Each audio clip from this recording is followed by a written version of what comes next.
The Perrin Air Force Base was built near Sherman, Texas. Sherman was a pleasant town, friendly town. It was generous in welcoming the 3,000 servicemen stationed at the new base nearby. They got along well, the town and the base. The relationship between them was excellent for the first few weeks. Then slowly, with increasing snowballing force, prejudice was born from a series of episodes. The friendly town became unfriendly. The difficulty grew greater with each passing day, until Sherman and the Air Force were locked in a bitter fight. A fight that no one could win, for bigotry breeds only losers.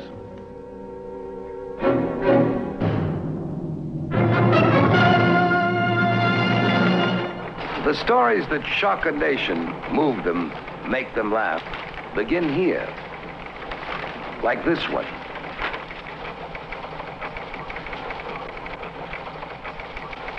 Hello. My name is Paul Stewart. This was the kind of headline Sherman, Texas awoke to 4 mornings out of 7. There are 28,000 people in Sherman.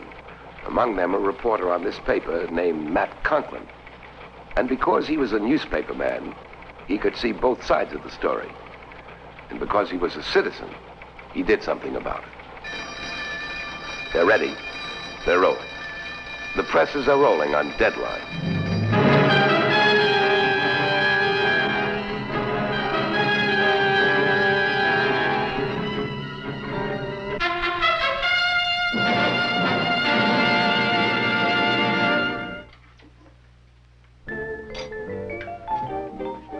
Here you are, ladies. 1 cyanide and 1 arsenic. That popcorn sure made me thirsty. Then why eat it? Are you kidding? Who ever heard of going to the movies and just sitting? Well, I never thought of that. What's the matter? Don't you like the cyanide? No use talking to her. What's the matter with her? She's suffering from a rare disease, Mr. Wade. Salmonellitis. Way to go home. I'm tired out. Don't look at them, they're clobbered. One for the road, buddy. That's such beautiful company. Hello. We're about to close up, fellas. 2 beers, Pop. We don't sell beer in here. You mean you don't sell to airmen? You better take his advice, young fella. Who are you? Sell me something. Sell me a banana split. Look, son, I don't want any trouble. Who wants trouble? I just want a banana split. We've been drinking. I don't think it's funny. Come on your way, boy. Leave me alone. What kind of town is this? Get him out of here. I'll tell you what kind of town this is. A stinking town. Then why don't you get out? If you don't throw him out, I will. All right, Sonny, on your Get your way. crummy hands off me. You want me to call the air police? I'm tired of being pushed around. I just come in here for a little friendly Come conversation. on your way, both of you. What's around and shove it? What's your stinking shove it? Frank, let's go. Why, you dirty... The next day, reporter Matt Conklin of the Sherman Democrat entered the gates of nearby Perrin Air Force Base. He had an appointment with his friend, Lieutenant Charles White, the base information services officer. Hi, Matt. White. Boy, am I glad I'm not in there. The old man's breathing fire and brimstone. Oh, say, your councilman, what's his name, Wade, is in there, too. What squadron are the 2 boys from? 35, 55th. The ground crew? No, they're unassigned. They haven't even been here a month yet. What's the matter with these kids? Well, I was in the Air Force. Oh, come off it, Matt. Incidents like these have been going on since the days of Julius Caesar. Yes, but this is not the Army of Occupation. Well, what are we going to do? Certainly not making things easier for me, these wild kids. No, not for themselves. 2 years of trying to cement a good relationship between the town and the base. Yeah, well, I'll tell you one thing. Now, I've been trying to cooperate with you all along as much as I can. But you know what's been going on. Old Man Wade, for instance. The council's going to start screening for action again. Well, what do they want us to do? Move out of the area? I guess that's what they do want, Charlie.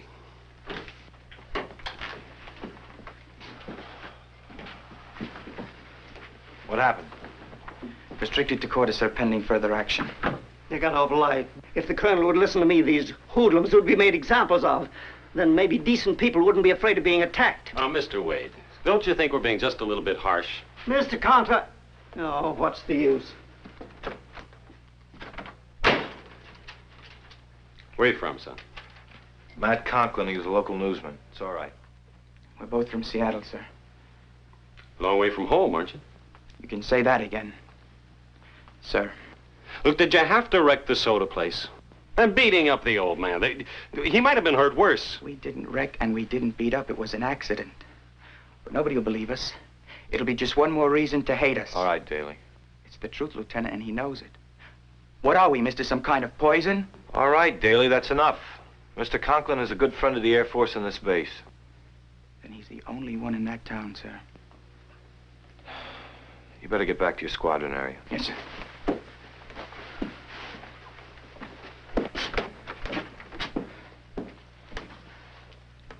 Will you tell that man I'm sorry? I didn't mean to hurt anybody. The girls were so fresh looking, I just wanted to talk a little, maybe have a laugh. That sound you hear is morale scraping bottom. Matt, we need this town. The men are not prisoners. Their life doesn't begin and end on this base. You know, they tell me without the uniform on, you can't tell them from real human beings. All right, you don't have to tell me with sarcasm, Charlie. I've lived with this problem just as long as you have. No, you haven't, Matt. You can date any girl in this town. You'd be welcome in any home, in any bar or store or restaurant. You haven't because you're on the outside. That makes you one of them.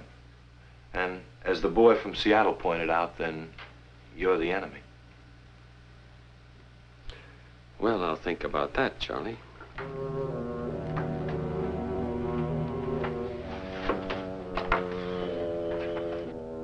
Just the one tie, huh, soldier? That'll be $4 even. Howdy, Matt. What can I do for you? Oh, just thought I'd drop by for a chat, Jess. Since you're one of our more influential citizens. You wouldn't be trying to pep talk me about the Air Force, would you? Oh, Jess, come on. We've all got to solve the problem together. It's our duty, for Pete's sake. Don't start waving a flag at me. There isn't anything in the Constitution that says I gotta like my town being overrun with soldiers. Airmen. You can call them anything you like. They're wearing uniforms. Jess, they need the town, and we need them. And nobody's willing to face it, and the result is a chasm that's widening every day. Good. When it gets wide enough so they can't jump across, let me know. Well, what have you got against them? They pollute the town. Well, those are strong words. Maybe you've got a convenient memory. Maybe you forget last week's riot at the Emerald Dance Hall. They ain't been able to open up yet. I still say those are strong words for a man who makes money from these boys. A month ago, a sergeant in a fancy blue uniform walks in here with a story about leaving his money at the base. I cashed a check for him. It bounced higher than a 10-gallon hat on the movie Cowboy. Man, I'll tell you something you already know. I got simple needs. I ain't aiming to be rich, certainly not from them. But these incidents, the dance hall thing and the bad check, and that soda fountain thing last night, they're individual, isolated cases. You can't condemn a whole house for a couple of loose boards. We had a pretty good little town here before they came. That's all I know. A place to be proud of. Now what's happened to Sherman, Matt? What's happened to our town? Well, that's what I'd like to know, Jess. You know, when I look around and see my neighbors and my friends and the way they're acting, I sometimes feel I'm in a strange country. No, I'll ask the question. What did happen to Sherman?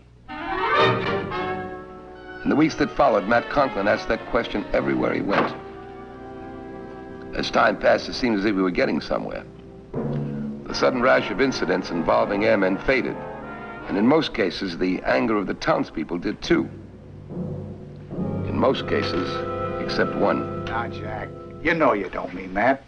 Things have quieted down. Like Matt's been saying, they're just kids, like our own. You're getting blind, Fred. Maybe it's all that ice cream you sell 'em. Why, you crusty old sidewinder? Jack carries a lot of weight in this town. If we could change his attitude, a lot of Sherman would follow. Oh, his bark's worse than his bite. He'll come around, I'm thinking. It's only a matter of time. Well, I'll keep trying. Maybe you're right. Give me another cup of coffee, Fred, huh? Sure. But that same night, around 9:30, time ran out for Matt Conklin.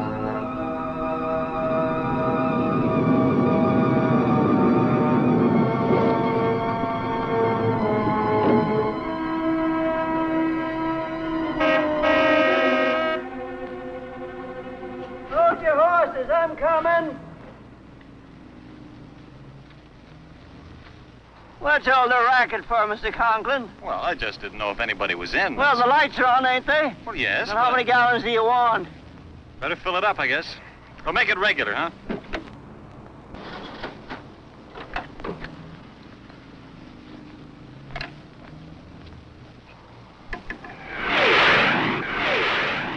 Concerned airplanes zooming all day and all night. Why can't they leave a man in peace? Well, my training's pretty important to a jet pilot, Mr. Wade. Yeah, I know. That's all you newspaper fellas keep putting out, how important they are. Well, my peace of mind's important, too. Yeah, well, they're up there to give you peace of mind. Oh, hogwash. Bunch of smart aleck kids showing off with their low-flying stunts. Oh, you don't mean that, Mr. Wade. Well, these are professional pilots. Oil and water okay? Yeah, I checked it myself this morning.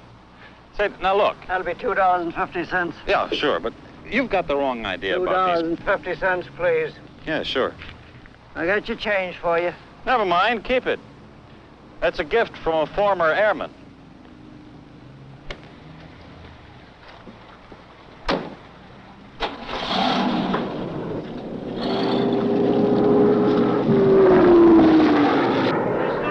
Yeah? You got change of $1? I reckon so.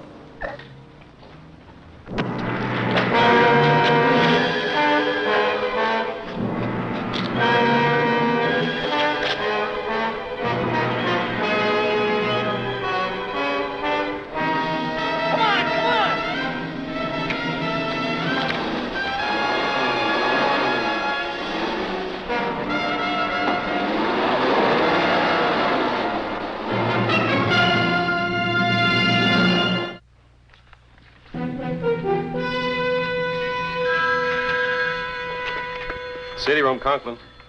Oh, hello, Betty. Oh, wait a minute, I'll check. Was it page 4? All right. Just a minute. Yeah, I got it. Would you tell him we're very sorry we spelled his name wrong? Yeah, well, it happens in the New York Times, too, you know. All right, not at all. Okay.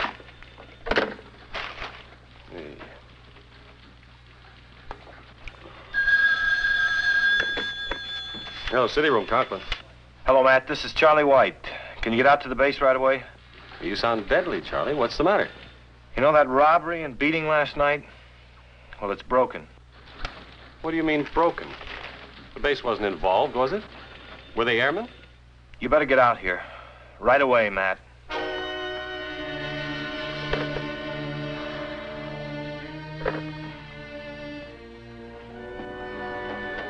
I still can't believe it. Both their records are excellent. Both only 18 years old. Good families, too. Now, how'd they get caught? Someone identified the car? Ah, how sure can you... Matt, they've admitted it. They've signed statements, everything. Well, what squadron are they from? 3 guesses. Can I see them? No, I'm afraid not, Matt. Listen, Matt, I wish the story didn't have to break. So do I. Well, maybe you could, play it down or something. No, I'll do what I can, Charlie, but it isn't my decision to make. Yeah. Is the old man gonna be okay? They'll know tonight. Well, I'll see you at the lynching, huh? Well, Charlie, I wouldn't let anybody go downtown in uniform for a while. You don't have to worry about that. The CO's restricted the squadron to the base. And the others? If they're smart, they'll stay right here with the rest of them.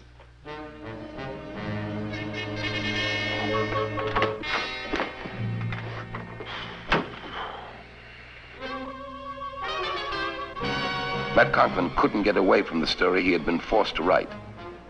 It had washed through the town like a bitter flood. And wherever he went, he saw the understanding and sympathy that had begun to build change into the flint-hard armor of prejudice.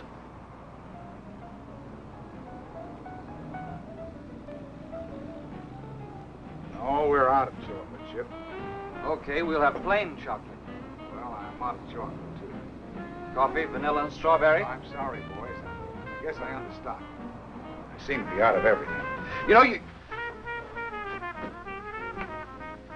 Thank you for the courtesy, mister.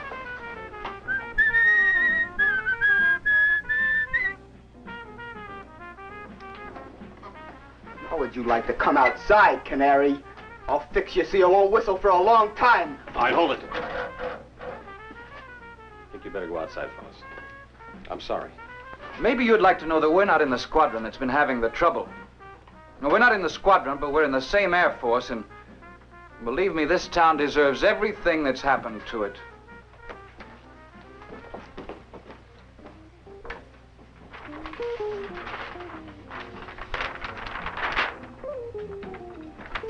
Nice going, Fred. See you joined the club. Jack Wade is my friend. He seems to be everybody's friend.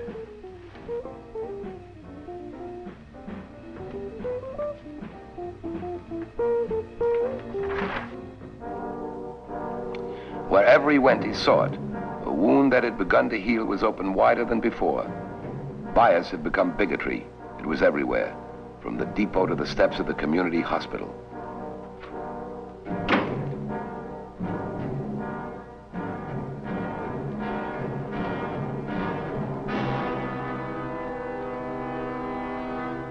Well, they told me you were all right. We're all glad, Mr. Wade. Mr. Wade, don't you see what's happened in this town? What's been happening? You can stop it, you know. They'll listen to you. As soon as I'm well, Mr. Conklin, we're sending a petition to the Pentagon. Mr. Wade, don't you see how this has mushroomed? Well, this whole thing has blown up like some crazy thundercloud. When all that's needed is for us to meet each other halfway and see each other not as town and Air Force, but as people who need each other. Have you talked to them, Mr. Conklin? Yes. And are they full of brotherly love? Some of them, yes. They have no more use for us than we have for them. And I knew that before they pistol beat me and stole money I worked hard to earn. Mr. Wade. You can't be in the middle, Mr. Conklin, not in this. Not if you think of Sherman as your home.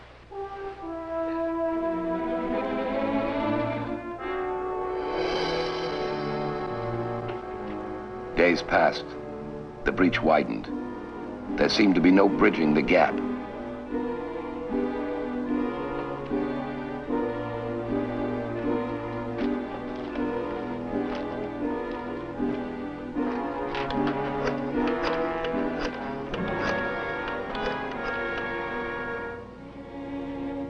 Hello?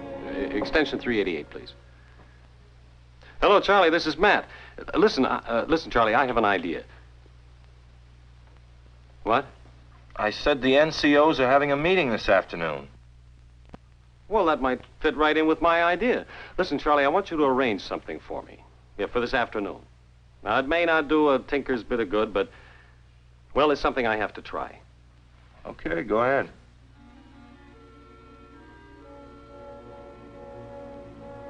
Yeah?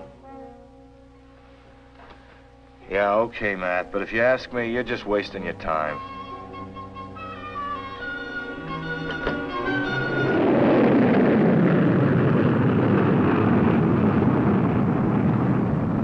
I still don't know why I came. Well, I do. I ask you for 60 minutes of your time and promise to buy 20 gallons of gas in exchange. Well, speak your piece and let me get back. Oh, not so fast, Mr. Wade. We still have 60 minutes to spend. You know, you're the first person from Sherman to visit this base. I'm all choked up with the honor, Mr. Conklin.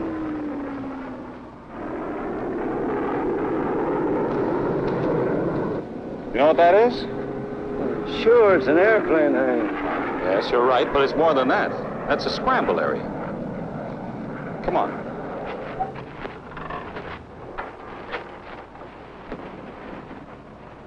This is called a ready room. There are all-weather jet pilots in here all the time. 24 hours a day, 7 days a week. They're ready to scramble into their planes at a moment's notice and defend us against attack.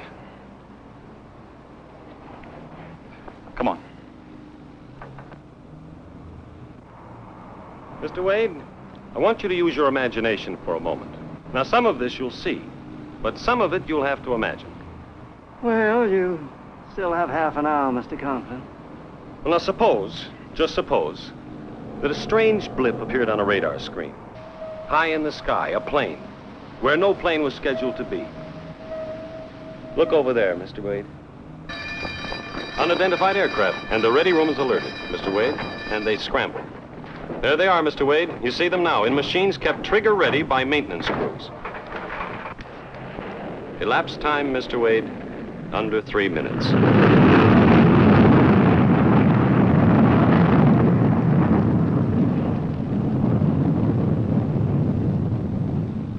These men live under a lot of tension, Mr. Wade, to keep tensions away from us and our neighbors. Very impressive, Mr. Conklin. More exciting than a newsreel. I grant them their youth and their skill and their service to their country and their willingness to die in defense of our country if they have to, but I don't grant them license. They're not above the law, moral or otherwise. What you've shown me is no excuse or justification for what they've done to Sherman. They, Mr. Wade, or the few inevitably imperfect ones out of thousands. 25 minutes, Mr. Conklin.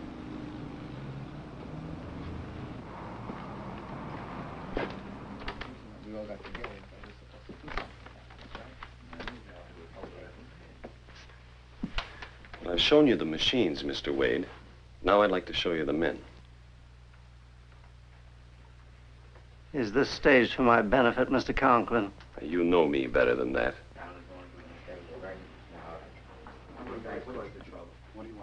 I want to take care of the guys that caused the trouble. No, I think the first mistake was waiting for the town to come to us. Well, why shouldn't they come to us? None of us asked to be set down here. I know. Most of the men in my outfit don't even own a razor. They're just homesick kids who would cry if you shook their hands and said hello. Yeah, we're their guests. We're their brothers and sons and cousins. Maybe even their fathers. But all they can see is the uniform. Well, have you got any suggestions? I've got one thing. May not do any good, won't change any minds, but well, the guys in my outfit who had nothing to do with it have taken up a collection. And? $314. It was their idea for the old man that got taken. Their way of paying him back for something they didn't do. It'll get to him. Yeah, the money will get to him. I wonder if the thought will.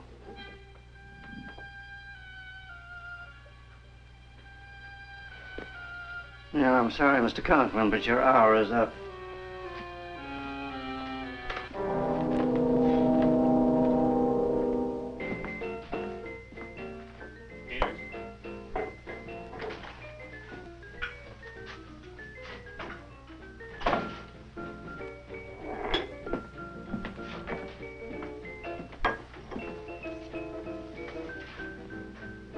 Hey, you. Airman or birdman or whatever you call yourself. Sir? Come here. Where you from? Auburn, sir. Auburn where?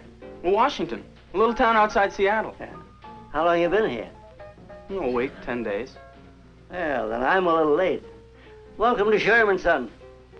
I'm the town's official greeter. Thank you, sir. And old fool. Sit down, son. Have a belt of cyanide. Cyanide? That's what the kids call my ice cream. And Fred, put it on my bill.